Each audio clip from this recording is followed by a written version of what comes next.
Hi, this is going to be a quick video on radicals, different radicals and how to simplify them. So here I've got the square root of 100 equals 10. To find the square root of a number, I look for a number that we square to get that number. So the square root of 100 is 10, since 10 squared is 100. The square root of 36 is 6, since 6 squared is 36. Now, the third root is sometimes called the cubed root. The cubed root of 64 is 4 because if I cube 4, I get 64. So this little 3 tells me that I'm looking for the number that I would multiply times itself 3 times, 4 times 4 times 4, to get 64. If there's a 5 there, that means I'm looking for the number that I would multiply times itself 5 times to get 32. So that would be 2 times 2 times 2 times 2 times 2. That equals 32. So the answer to the fifth root of 32 is 2.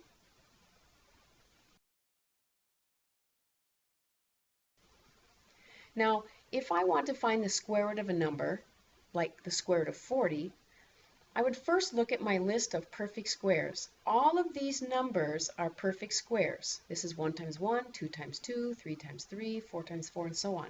So I can find the square root of all of these numbers. We did a couple of these. We did 136 just a few seconds ago, but I don't know the square root of 40.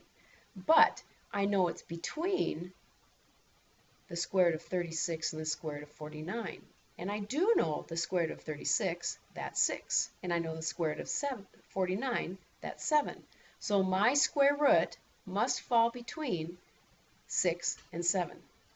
Down here, let's say I want to look at the square root of 28. Well, I know that's between the square root of 25 and the square root of 36.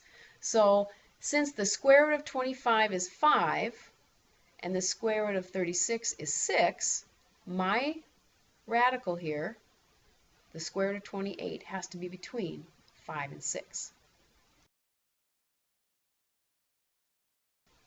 Here's a little terminology that would be helpful for you to know.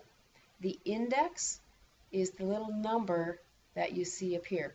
If there's no number, the index is 2.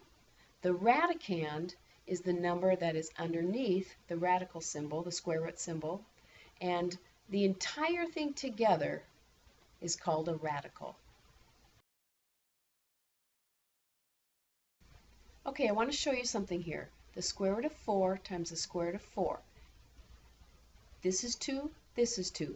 So that turns into 2 times 2, which is 4. Now, look what happens when I put fractional exponents there. That's kind of odd. But let's see, our rule for exponents says when I multiply and the bases are the same, I add the exponent. So this turns into 4 to the 1/2 plus 1/2, and that gives me 1.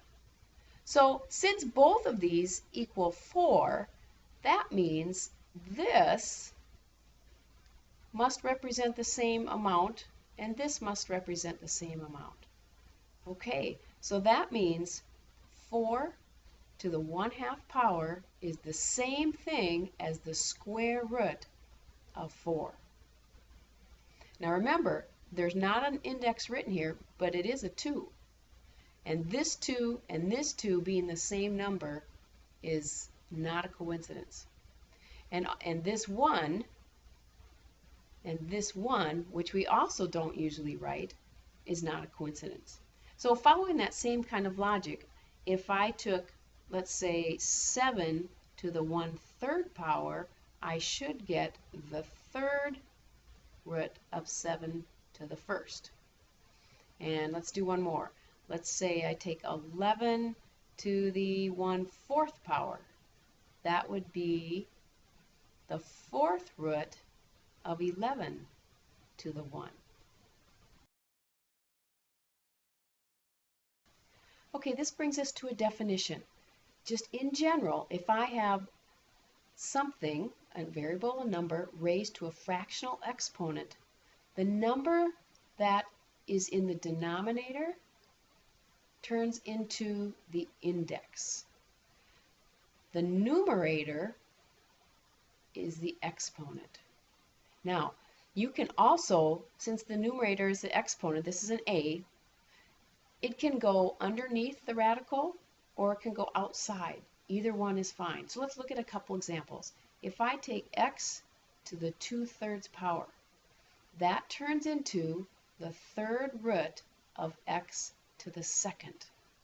Or if I take y to the 4/5, that turns into the fifth root of y to the 4th. Okay, let's look at these three problems. If I want to write them with fractional exponents, the way that works is I have 7x cubed y raised to the 1/2 power. Because this is a 2, and anything that's a second root or square root is the same as that quantity to the 1/2 power. And we know from our rules of exponents that that 1/2 goes on each of the factors that are being multiplied. So I have 7 to the 1/2, x cubed to the 1/2, and y to the 1/2. And now if I raise an exponent to an exponent, this becomes 7 to the 1/2, x to the 3/2, and y to the 1/2. Let's look at this one. This is a fifth root, so it turns into the quantity raised to the 1/5 power. So doing the same thing, that means I've got 6 to the 1/5, then x to the 4th to the 1/5, which becomes x to the 4/5, z to the 2nd raised to the 1/5, which becomes z to the 2/5. And let's do one more. This is a cubed root. So what is underneath the radical symbol gets raised to the 1/3 power. So I get 2 to the 1/3, x to the 1/3, and I'll write this one out just in case you weren't quite following. I got y squared to the 1/3, and I've got z to the 5th to the 1/3. So all said and done, I've got 2 to the 1/3, and then I've got x to the 1/3, then I've got y, and I multiply these exponents because I'm raising an exponent to an exponent, so I get y to the 2/3, and then z to the 5/3.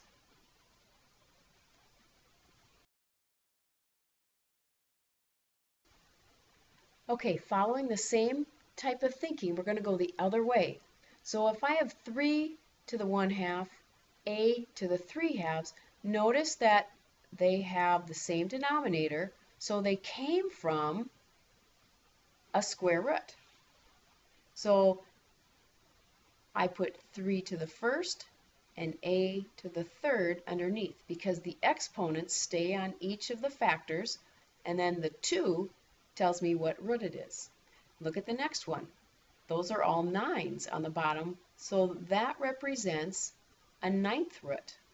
So underneath, I have 7 to the 1st, x to the 4th, y to the 2nd. So 7 to the 1st, x to the 4th, y to the 2nd. We've gone from the radical to the exponential form, and now we're going the other way. And now this last one is a bit tricky because look at this fraction. It doesn't have a 6 on the bottom. This is a third root, and that doesn't match. So what we need to do is come over here and take 1/3 and get it to have a common denominator with the other two fractions. So 1/3 equals 2/6. So I'm going to change this into 2/6. Then I can do the problem. It becomes a 6th root. So I've got 2 to the 1st, x to the 2nd, and y to the 5th. So if you end up with fractions that do not have a common denominator, you need to get a common denominator. Okay, moving on, this is the product property. It's a property that says that if I have the square root of a product, that equals the product of the individual square roots. So it works for square roots and it works for any root. these are nth roots, which just means you can pick whatever number you want there. The fifth root of xy equals the fifth root of x times the fifth root of y. So let me show you one example of this. If I take the square root of 4 times 9, that's the same as the square root of 36, which we know is 6. Now what I am saying here by this property is saying that the square root of 4 times 9 is the same as the square root of 4 times the square root of 9. Well, I know the square root of 4 is 2, the square root of 9 is 3, 2 times 3 is 6. So those are equal quantities. All right, if I take the square root of 2 times the square root of 2, that's the same as the square root of 2 times 2 by the property we just talked about. That's the square root of 4, which is 2. So let's look at another one. The square root of 3 times the square root of 3 is the same as the square root of 3 times 3, which is 9. So the square root of 9, which gives me 3. You see what's happening here? If I take the square root of 7 times the square root of 7, that's the square root of 7 times 7, which is 49. So I have the square root of 49 equals 7. Do you notice how when I take two square roots that are identical and multiply them together, I just get what was underneath? So the square root of 173 times the square root of 173 is 173. So in general, the square root of n times the square root of n equals n. And we have a really fancy mathematical name for that. These are called buddies. We will look for buddies when we simplify radicals. Okay, so now I'm going to show you how to simplify a radical. We're going to break it down into two radicals. I know that this 5 times 9 is 45, so radical 5 times radical 9 equals radical 45. Now I know the square root of 9 is 3. I don't know the square root of 5, and I can't break it down anymore, so I bring it down. And then on my bottom row, I put the numbers that are not under radicals out front. So let's do it again. Let's see. This is the square root of 4 times the square root of 6. So I know the square root of 4, that's 2. The square root of 6 I can break down one more time, the square root of 2 times the square root of 3. Now everything is broken down, so at the end I put my 2 and then I multiply these back together to get the square root of 6. Now you might be wondering if you have to do it as a radical 4 and a radical 6. So let's do the same problem, but in this time I'm going to write it as the square root of 2 times the square root of 12. And then this guy is done. So when I have a radical that's done, I usually bring him way down to the bottom so I don't lose him or forget him. Now over here I'll say this is the square root of 2 times the square root of 6. This guy is done, so I'm going to bring him down to the bottom row. And this one actually has only one more option, and that would be the square root of 2 times the square root of 3. Okay, so look what I have here at the bottom. That looks different than I had here. But it's going to turn out to be the same, because when I'm in square roots, if I find two buddies, they combine to give me the number that was underneath. So I have 2 times radical 2 times radical 3, which turns into radical 6. So you'll see I did get the same answer for both problems. All right, here's an example I would like you to try. I want you to pause the video and then come back and see the solution.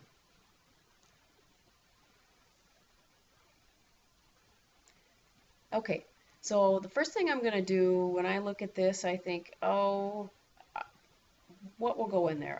I don't know, it's even or 10. Maybe I'd try this. 30 and 10. So it's the square root of 30 times the square root of 10. This, I would say, is the square root of 2 times the square root of 15. You know, maybe use 3 and 10. That's okay. I'm going to bring this guy down to the bottom because he's done. This can be broken down again to the square root of 3 times the square root of 5. Those guys are done. So I'll bring him down here. This guy over here turns into the square root of 2 times the square root of 5. And those are as simple as they can be, so bring them down to the bottom. Okay, now I got a bunch of square roots. I just need to put my buddies together.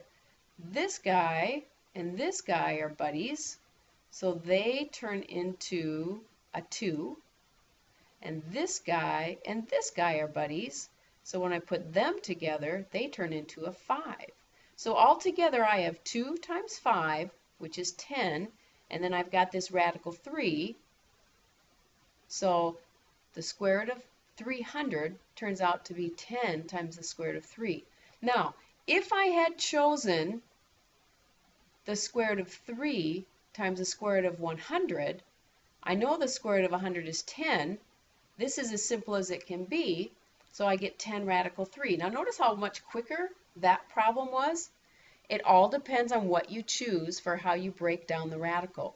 If you can find a perfect square, it will make your problem a little bit quicker. But regardless of what you choose, you should always end up with the same answer. In Algebra 1, we mostly do square roots, but I do want you to look at a couple simplifications of cubed roots. Now remember, this means I'm looking for a number that would multiply times itself 3 times to get 80. I don't know what that number would be, but I can break it down into 8 times 10. So the cubed root of 8 times the cubed root of 10. Now I do know the cubed root of 8, that's 2, because 2 times 2 times 2 equals 8. So the cubed root of 8 is 2. I can break the radical 10 down into the cubed root of 2 times the cubed root of 5, but I end up putting them back together again for my final answer, which is 2 times the cubed root of 10. Now look at this one. It's the cubed root of 81. Now don't be tempted to say that the answer is 9, because it's not. 9 times 9 times 9 is not 81. So what I need to do is continue to break it down. The cubed root of 9 times the cubed root of 9, and this breaks down into cubed root of 3 times the cubed root of 3. Break it down till you can't break it down anymore, and then here's the key for cubed roots. If you have cubed roots, you need 3 buddies. So I put those 3 together, and it comes out as a 3, and then I put it with that radical, and I get 3 times the cubed root of 3.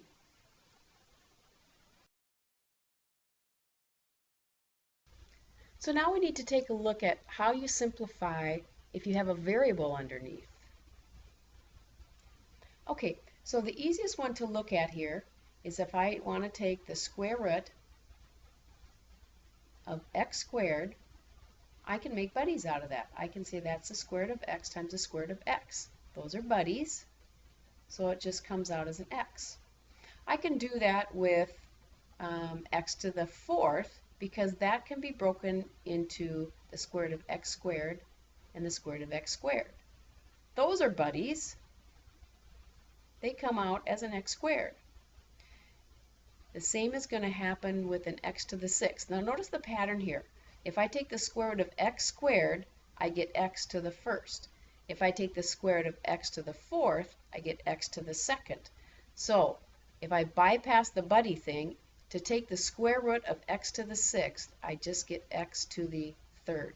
So anytime you take the square root of a variable to an exponent, let's say to the 34th power,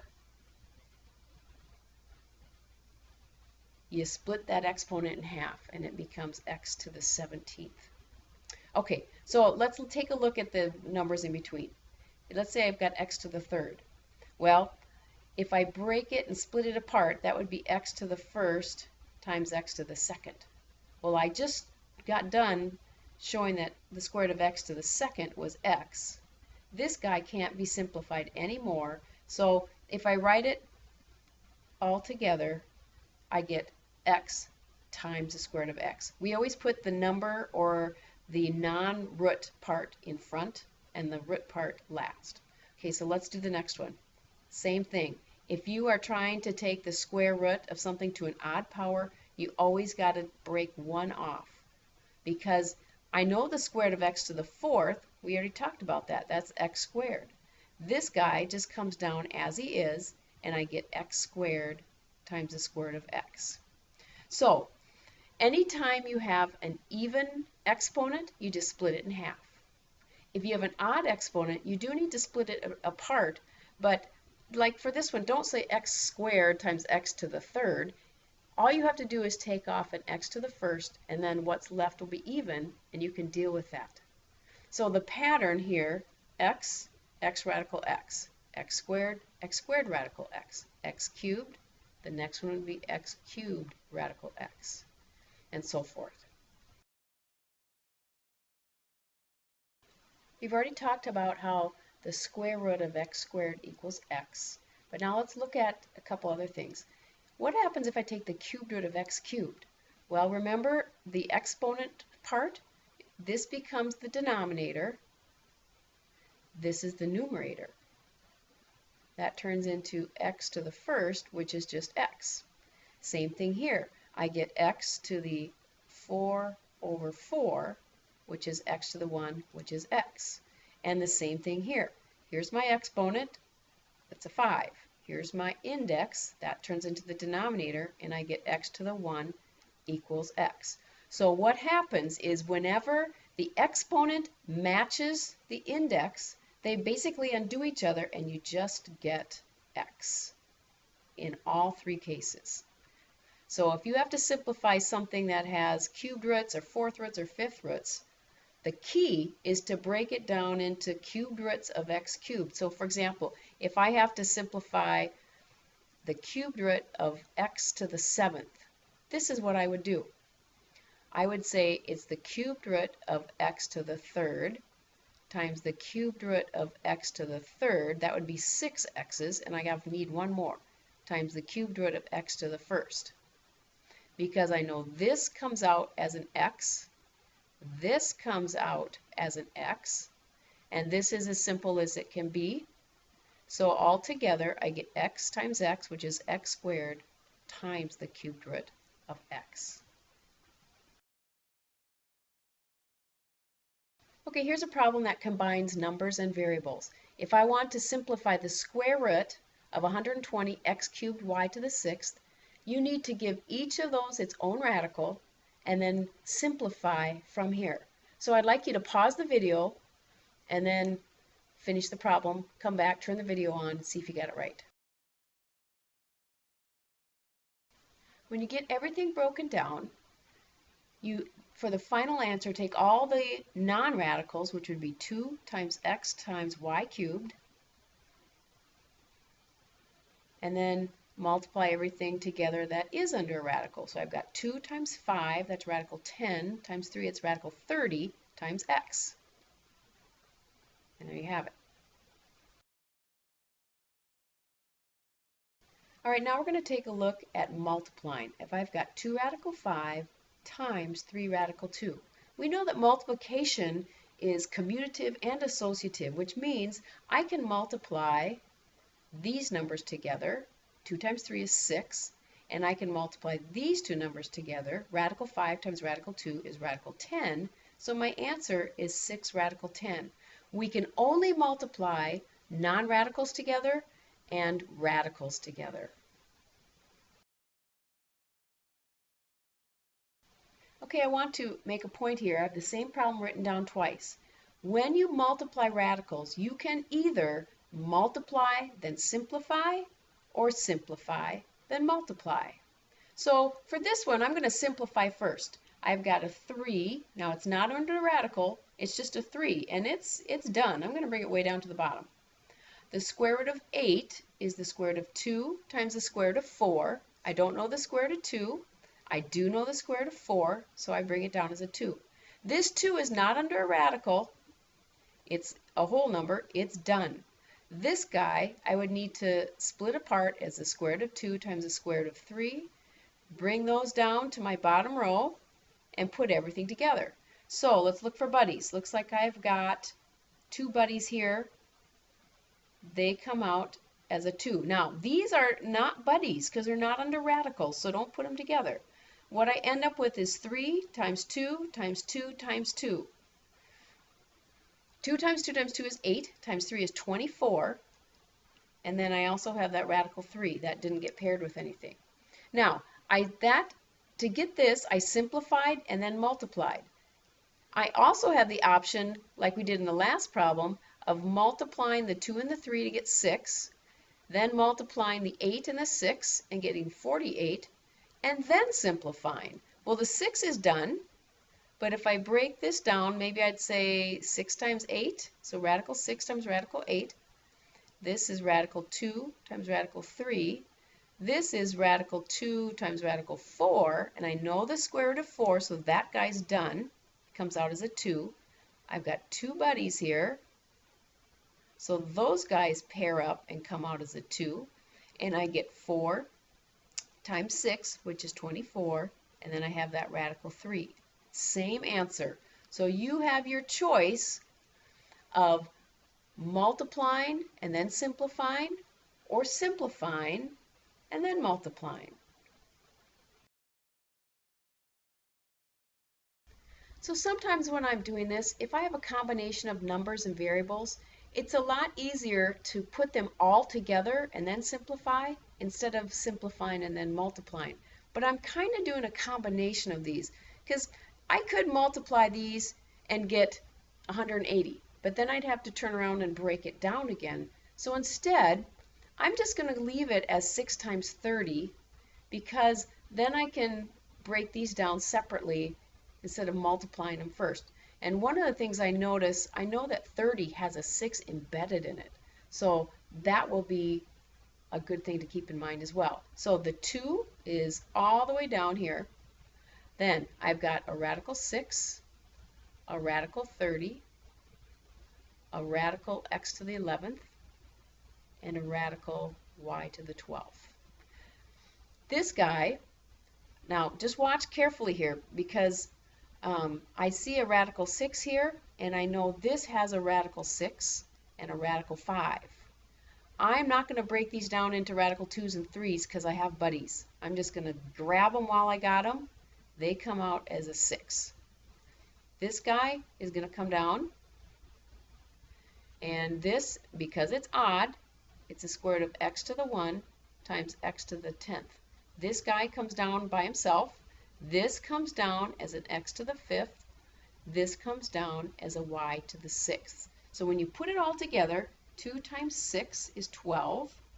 And I also have an x to the 5th, y to the 6th, and under my radical, I've got a 5 and an x.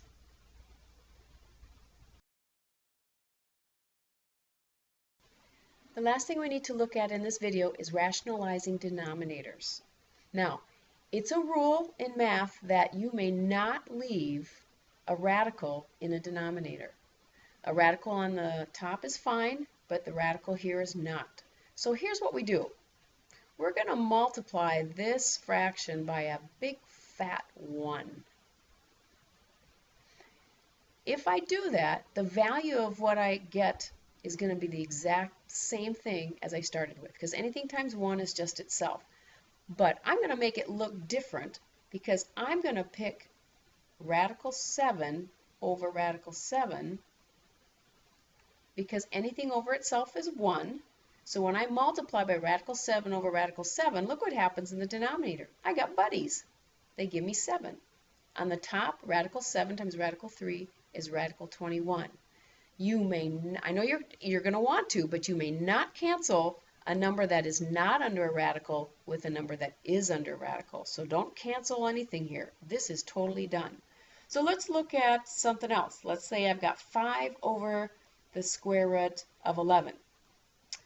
I need to get rid of the radical on the bottom, so I'm going to multiply by the square root of 11 over the square root of 11. I pick the buddy of this guy because when I multiply buddies, I just get 11. On the top, I get 5 radical 11. That's as simple as I can make it. Okay, now let's take a look at something that might be a little more complicated. Let's say I've got 4 over radical 6. I'm going to do the same thing. I'm going to multiply by radical 6 over radical 6 because those are buddies. And when I multiply buddies, I just get 6. On the top here, I have a 4 times a radical 6. Now here you do need to simplify. Not this radical 6, but I can say I have 2 goes into 4 twice, 2 goes into 6 3 times. So I end up with 2 radical 6 over 3. You need to cancel if they're both numbers that are not under radicals, but don't cancel the 6's. All right, I'm going to show you the same way, 3 different ways to do the same problem. Here's the first one.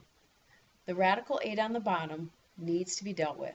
So if you want to remember one simple rule, you always pick the buddy. Because here they're buddies, so I get an 8. On the top, I get 3 times the square root of 24. Well, that square root of 24 needs to be simplified. So I'm just going to come over here and do it, kind of as cloud work. That's the square root of 4 times the square root of 6. This is radical 2 times radical 3, and I know the square root of 4 is 2. So the square root of 24, here's the 3 and the 8. That square root of 24 simplifies to 2 radical 6. So what I really have on the top is 3 times 2, which is 6, times radical 6 over 8.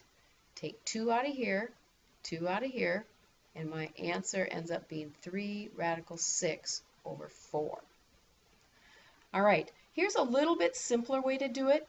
If you notice that you could multiply a radical times this radical 8 and get a perfect square, for example, if I multiply radical 8 times radical 2, I can get a perfect square under the radical. And that's also great because I know the square root of 16, it's 4. Now, here's the deal though. If I'm going to multiply by radical 2, I've got to do it top and bottom. So on the top, I end up with 3 times radical 6. So my answer is 3 radical 6 over 4. There's less simplifying to do if you do it this way, but you don't have to. The third way is to take the square root of 8, simplify it first into the square root of 4 times the square root of 2. I know the square root of 4 is 2. I get 2 radical 2 if I simplify it first. Now, take a look at the denominator. This 2 is not under a radical, so it's fine. This is the guy that I got to deal with. So pick the buddy, radical 2 over 2, radical 2 over radical 2. These two guys go together as buddies, but don't forget this guy. So I end up with on the bottom, here's my first 2, and here's the buddies. That gave me a second 2. On the top, I have 3 times radical 6. So my final answer is 3 radical 6 times 2 over 2 times 2, which is 4. Same answer, 3 different methods. You can pick the one that you want.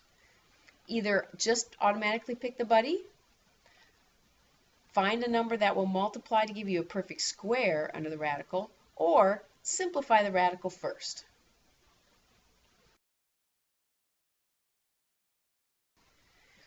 If you have a full fraction under a radical, what you can do, just like with a product, you can do it with a quotient. You can give each its own radical and then simplify. I don't know the square root of 3. I do know the square root of 25, and I'm done. For this one, very similar. If I give each its own radical, the square root of 1 is 1, the square root of 4 is 2. For this one, before I give each one its own radical, I'm going to simplify because 5 over 20 is the same as 1/4. And I know the square root of 1/4 because I just did it, that's 1/2. So if you have a fraction that can be simplified under the radical, go ahead and do it before you give the numerator and denominator their own radicals. Okay, I think that pretty much wraps up simplifying and rationalizing denominators. Let's just look at just one more that has a cubed root. If I have something like the cubed root of 2 over, let's say, the cubed root of 9. I don't know the cubed root of 9, but this is what I want you to do with different roots. let's break it down and write this as the cubed root of 3 times the cubed root of 3. Because if you remember, I need 3 buddies to get rid of a radical if it's a cubed root. So now, for this particular one, I'm still going to multiply by 1, my big fat 1 here, but I have 2 buddies, I just need 1 more. So I would multiply the cubed root of 3, top and bottom, so that on the bottom now I've got 3 buddies, so I just get a 3. On the top I put those together and I get a cubed root of 6.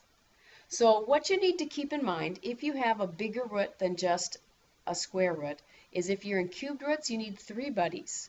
So if possible, break it down.